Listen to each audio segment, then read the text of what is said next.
All right, so basic operations of the Osmo. This thing has a joystick on it. I never use it. I highly recommend you don't use it as well. The joystick, basically what it does is it gives a very robotic feel and look to your footage. It doesn't look very natural or smooth. What does look natural and smooth is just simply twisting the handle. And with this, it just gives it a really majestic feel to it, where compared to, again, to the joystick, it's just very robotic. What I do use the joystick is maybe to manually kind of get my composition, and then I might lock it with the trigger. So when I hold the trigger and I move my handle, my camera's not moving. Let go of the trigger and my camera moves. See that? Double tap the trigger, that recenters your camera. It's really, really nice for when you do get off at a crazy angle and you have no idea where equilibrium is. All you gotta do is just double tap from anywhere and it centers. Another really great button on here is our mode button. When I double tap my mode button, this goes in between portrait mode and landscape mode. I'm constantly filming landscape mode. Really, you have more control of your frame. You have more room to work with in your frame when you're doing these parallaxes and these different movements with the Osmo. However, portrait mode does have its advantages. It's much easier to post to social media with portrait mode footage. However, it just really makes movements hard to do because you have so much more room vertically rather than horizontally. And most of these motions that I'm gonna show are side to side. But portrait mode definitely has its advantages. So we'll go back into landscape mode here for the rest of this.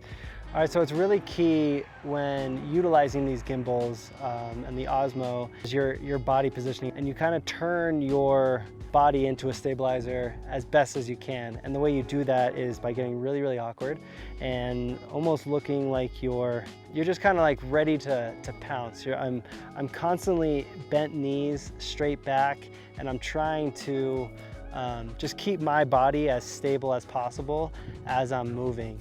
I'm not like up here straight arm and straight leg, just kind of getting these gimbals, because even if you do that, your motion, your movement's gonna look, you know, still pretty not fluid. Let me show that. So if I was just, you know, straight leg, straight arm, this is what it looks like. You know, you don't want that. You want it to be a nice, smooth motion. And again, best way to do that, bent knees, bent elbows, straight back, and I'm just trying to keep that athletic position the whole time. You can walk forwards or backwards with it, you know, depending on the motion that I'm doing, depending on the movement that I'm doing, where my subject is, you know. It just takes some practice. It just takes some practice. It's really easy to get, and once you do, it's phenomenal. So, all right, so let's talk about gimbal movements, specifically with the Osmo Mobile 3. Let's get right into it. My first favorite move is what's called the Parallax. All right, and what's going on with the Parallax is that I am turning my camera one way while walking in the opposite direction. And what it does is it gives it this really cool opposition shot that, again, just adds a really cool dynamic movement to your footage. So let's go ahead and do that first. I'm gonna go ahead and parallax here around my subject, which will make Kirsten. Let's have you, Kirsten, maybe stand right here. So ready, 3, 2, 1. I'm gonna move to the right. And while I'm moving to the right, I'm twisting my handle slightly to the left. Again, not touching my joystick. I'm just moving my handle. And when I'm moving to the right, I'm keeping it in the left thirds because that's the way she's facing. If I switch it and go to the left, I'm gonna move her into the right thirds because again, that's the way she's facing, looking at me. If I go like, put her in the left thirds while moving to the right, it just kind of gives it an awkward look as far as too much space behind her. Makes more sense when I put it in the right thirds like this. All right, so that is called the, again, the Parallax, which is as my main move when capturing B-roll. It just gives your footage a nice dynamic movement rather than just a static shot. That was the Parallax. What I'm gonna show also is the Parallax in what's called low mode. And the low mode is essentially this. You just flip it right over, and now I have my Osmo in low mode. So what it allows me to do is have the camera very low to the ground, a different, unique angle that you can't really quite get with just holding your phone. Let me show you some of these cool movements that I love in low mode. So again, I'm gonna do a parallax around Kirsten here. So, all right, so I have my camera in low mode here. I'm gonna have my subject in front, and what I'm gonna do is I'm gonna do a nice parallax around her, just like I did when it was vertical, but we're gonna be in low mode. So let's check out the difference here. So again, low mode, all the same things apply as far as keeping my subject in his thirds.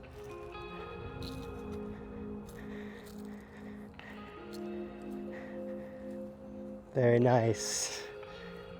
Again, back to the left. Very nice. All right. So the low mode just gives it, again, just a different perspective, which is really, really cool and fun to play with. One way I really like to use low mode is showing detail shots as well. So what I'm gonna do here is show a detail shots of Kirsten's feet walking. Again, I'm gonna get super low to the ground, which is something you can't do by just holding your camera. And it's gonna be super smooth, obviously, because we're on the stabilizer. So what I'm gonna do here is pop into low mode. I'm gonna cue my talent. And basically, I'm gonna go ahead and have her walk. And I'm just gonna keep my camera super close, showing a really cool, nice detail angle that you normally can't really see just by looking. Like, you don't normally see that in everyday life. It's a really cool way to make shoes, something very simple, just as walking, look really cool. So, okay, so going to show you the tilt function. Basically, all I'm doing is I am pivoting around my top hand with my bottom hand on the handle. So as you can see, when I just pull down on my bottom hand, it gives this nice majestic movement. I can do the up or down with the camera.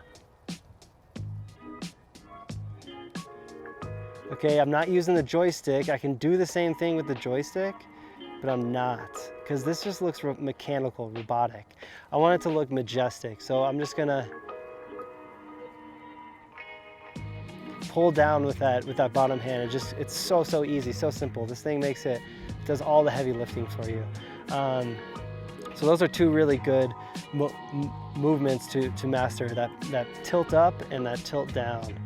Kind of really good for setting the scene shots. I also want to show you here, revealing a larger subject. We're gonna use this building down here as our subject, and I'm just gonna, again, I'll show you a couple different, what it looks like if I just maybe push in on the subject just without doing any tilt or reveal around the foreground. And I'm gonna show you what the difference is, and why it's so important to be utilizing something in the foreground or changing your focus as you're doing these movements. So again, so here's our regular movement of just a straight push in. Okay. Now let's show a little bit of more movement with that push in by doing a tilt up, and we'll start with looking at the ground. So I'm gonna be looking at the ground, and I'm gonna tilt up and reveal my subject. Or we can do a pull down or tilt down. See, camera gets all wonky. I'm just gonna double click, brings it back square, So again, now I'm looking at the sky. I'm gonna double tap, get my center, cool. And now I'm gonna go ahead and just tilt down.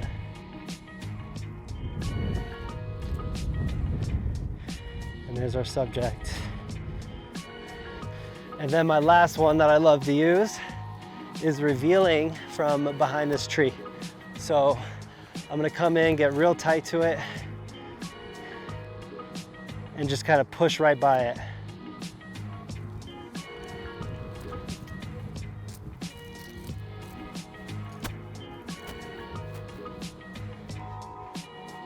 Very nice. I can also do this in low mode. So, get my camera in low mode. Get my camera on. And we walk in.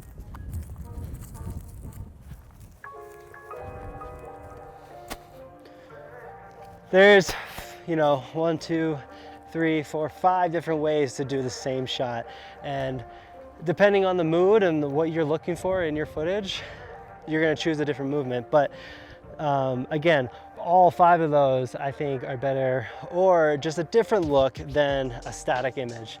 Let's talk about utilizing a moving subject and following that subject with the Ronin and with a push-in specifically. One of my favorite moves is to have my subject reveal themselves into the frame as I'm already pushing in with the camera, and I'll show you what I mean right now. So what I'm gonna do is be pushing in to the building here. I'm gonna have my subject walk in from my right. So I always tell them, like, Kirsten, try to get as tight as you can to me as I'm walking in, just to give it the best effect. Yes, so what I'm gonna do is I'm gonna start my record here. I'm gonna start pushing in, and Kirsten, let's go.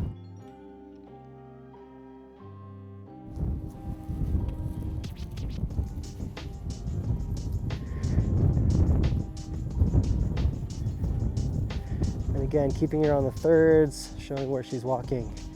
Love, love, love that move. Do it on the way back. We're gonna do it in low mode. And in low mode, what we're gonna show is a little bit more feet and the effect that this gives. All right, Kirsten, and we're walking.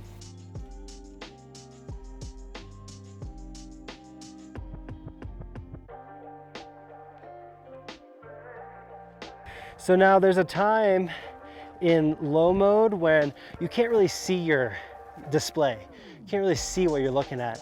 However, what I do know is when I'm looking at my frame before I set my camera down out of view, I can kind of tell where my points are, where my frame is. So when I'm here and I'm not seeing, I can't really see the display, what I'm doing is just visualizing the frame. I'm visualizing the scene. So I'm making sure I'm just barely keeping that thing from looking too far down, but really I know that if this is my frame here, I know I can just keep my subject in that direction, and I know that I'm gonna have that subject at least in the frame. Maybe I miss it, maybe it's not on the exact thirds. That's okay, sometimes I don't always necessarily need it in the exact spot that you're looking for, okay? So let's try again. I wanna do low mode again in the same direction as we were doing up in the regular mode, okay? So let's go ahead and cue our talent. Kirsten, let's go ahead and walk.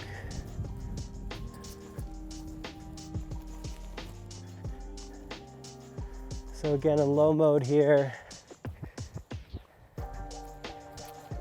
Very good. In low mode here, and cut. In low mode, you just get a little bit more of the ground. That's a foreground movement that I love. Let's do the same motion with some of those tilt-ins, tilt down and tilt up. So I'll do the tilt down, starting looking at the sky here. All right, and action.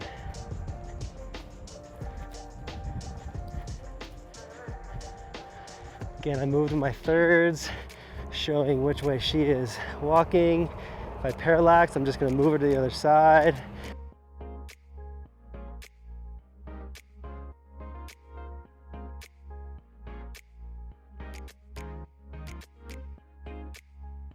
All right, so that's the tilt down while having a moving subject. We can do that with a tilt up, which we'll show you right now. And action.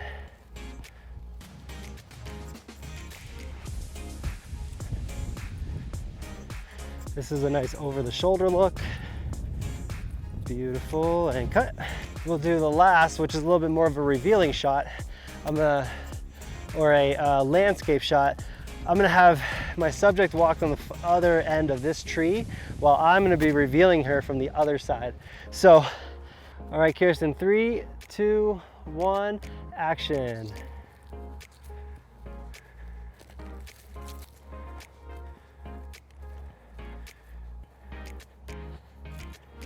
Let's do that again. So that time I didn't quite get my subject where I wanted her, and I'm just gonna have to do it again. That's how it works. All right, Kirsten, 3, 2, 1, action.